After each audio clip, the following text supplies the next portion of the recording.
Get the net. Deploy the net. Oh. Howdy folks, Cal Kellogg here. Welcome back to the channel. I'm here in the Sierras today and I am on a rip-roaring trout bite. I am catching fish after fish. I've only been on the water for about an hour and I've already landed 8 fish. I've hooked 9. It's just been a phenomenal morning. On my lead core rod, I'm pulling a pink woolly booger at about 10 to 15 feet deep, and on the downrigger here, I am pulling a pink Trout Trix worm down about 25 feet. I came out, I found some fish, and I've just been grinding on those fish ever since. I want to talk about fishing with a plan. You should always have a plan when you go out for a day of fishing. You should have an A plan, a B plan, and a C plan, and you should be ready to adapt based on what you see on the water, what the conditions are, how the fish are reacting to your offerings. So what were my plans today? Well, I for some reason I decided I was going to start off with pink offerings today.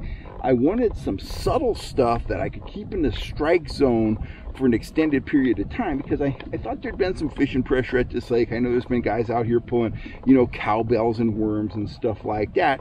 So I was looking for something subtle, something I could pull slow, something that would stay in the strike zone for an extended period of time. So I settled on that bubblegum pink Trout Trix worm, one of the best trout baits I have ever pulled in my life. Oh, got one on the woolly booger. Not because it's a bait that I designed, not because it's a bait that I sell. He got off.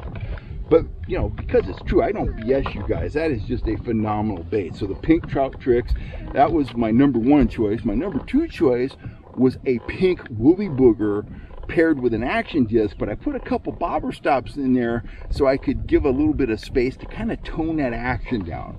The thing is, with both of these offerings, they're both lures that have very erratic action but move very slowly through the water column. My target speed today is, you know, 1.8 to 2.2. That was my starting speed. So that was plan A, and lucky for me, plan A has paid off pretty dang well. Now, if I wasn't enjoying such awesome action, I might start playing with colors and things like that. Maybe I would be thinking, you know, I'm catching some fish on a pink worm, but maybe I could do better with a worm, something like that.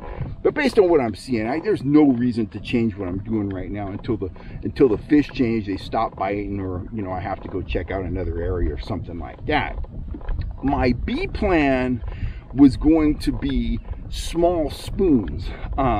If the soft stuff didn't pay off, I was going to speed up just a hair. I was going to get up to 2.2 miles an hour, and I was going to arm my rods with a pinhead spoon, very small profile spoon with a great action, and a trigger spoon. That was my B plan. My C plan was to engage some plugs that I could troll slowly, like flatfish and stuff like that, and maybe upsize the size of my flies, get out some standard metalhead flies, or maybe some of my classic trolling flies. So those were kind of my 3 plans. Typically at this lake, I do really well on the soft stuff. I do really well on the spoons, and I would have been shocked if I had to go to my C plan today. I have been out here at times though when it's been tough. A few times I've had to save my day out here. I don't have any night crawlers today, but a few times I've had to save my day out here by fishing little tiny pieces of night crawler suspended under a slip bobber, but didn't pan out to be that kind of day. Bottom line is, for you, when you're going to a lake, whether it's a lake you know really well, if it's a lake you know really well, it should be easy to put together an A, B, and a C plan. If it's a lake you haven't been to before, you haven't been to in a long time, you want to know what kind of forage the fish feed on. You want to know when the last time the lake was planned, and you want to get some fishing reports. You want to know how other anglers have been doing out on that body of water. So give yourself some intel and then develop that A, B, and C plan. Remember the great coach of the 49ers, Bill Walsh? He went into every game with 20 offensive plays scripted. He would run those plays and then make adjustments according to what he saw and how the other team reacted to those plays. But he went into the game with 20 educated offensive choices that he was going to run through, and then evaluate what was working well, what wasn't working well, what wasn't working at all, and go from there. And that's your goal when you're out fishing. Go with that A, B, and C plan, and then be ready to make small incremental changes. If one of your plans is paying off, you're getting some hits, but you don't think you're doing quite as well as you should be, sometimes a change in color, a change in size, a change in depth, or just a change in speed will make all the difference in the world. I can't tell you how many times Wes and I have been out on a guide trip and we've been doing okay, we haven't been doing great, and we'll lower a lure down one more color on the lead core, 5 more feet, and we will absolutely go from a mediocre bite to lighten them up. So when you start trying to really develop a pattern, really trying to tweak a bite into, maximum return, go with those small incremental changes and evaluate what you're seeing. How are the fish reacting? What are you seeing on your sonar? Stuff like that. Be a student of the game.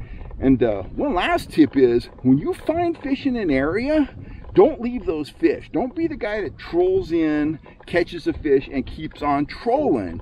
You want to be the guy that finds some fish and then works on those fish until those fish give you a reason to leave. The whole goal is finding fish. Why would you leave after you've caught one fish? You got to stay on those fish and try to maximize the amount of hookups you get before the conditions change and the bite slows down or the bite changes. Anyway, those are tips that will help you catch more and bigger fish throughout your entire trout fishing career. That is one of the tips that I can give you that will take you from a rookie trout fisherman or a journeyman trout fisherman and really make your success level increase quickly. Fish with a plan, try to cut the lake down to size, make incremental changes, try to establish a pattern, and then try to make that pattern better. I'm Kel Kellogg. I'm out of here for now. I'll catch you next time right here on YouTube. Think over what I said, and if you're looking for gear, you know where to go.